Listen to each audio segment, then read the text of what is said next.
আমি দেশবাসীকে পবিত্র মাহে রামাদানের শুভেচ্ছা জানাই।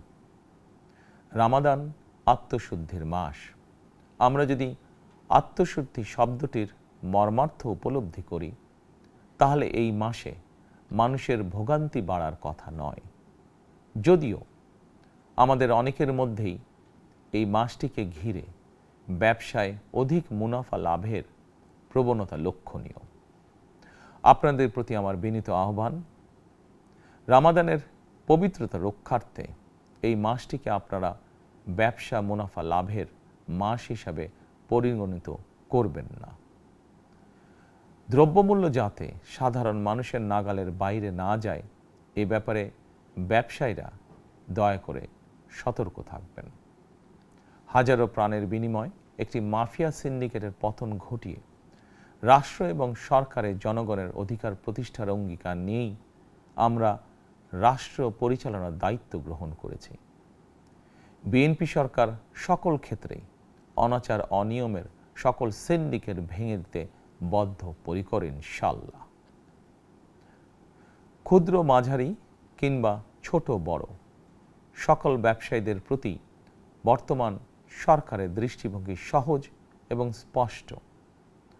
বর্তমান সরকার ব্যবসায়ী এবং ক্রেতা সাধারণ উভয় স্বার্থ রক্ষা করেই প্রয়োজনীয় পদক্ষেপ গ্রহণ করতে চায়।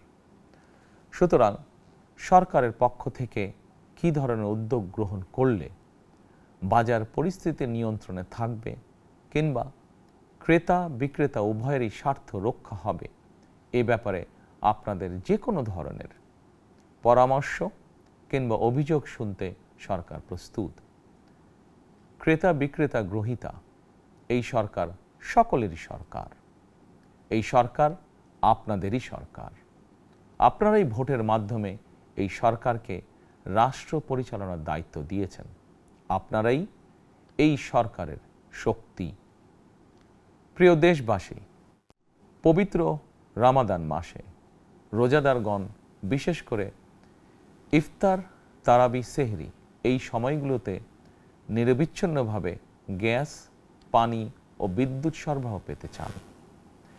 এই বিষয়টি নিশ্চিত করতে এরই মধ্যে আমি সংশ্লিষ্ট কর্তৃপক্ষকে নির্দেশনা দিয়েছি। অপচয় রোধ করে কৃচ্ছতা সাধন প্রতিটি মুসলমানের ঈমানি দায়িত্ব। অফিস আদালতে বিনা প্রয়োজনে কিংবা প্রয়োজনের অতিরিক্ত গ্যাস, বিদ্যুৎ, পানি খরচের ব্যাপারে সচেতনতা অবলম্বন করাও ইবাদতেরই অংশ বলেই আমি মনে করি।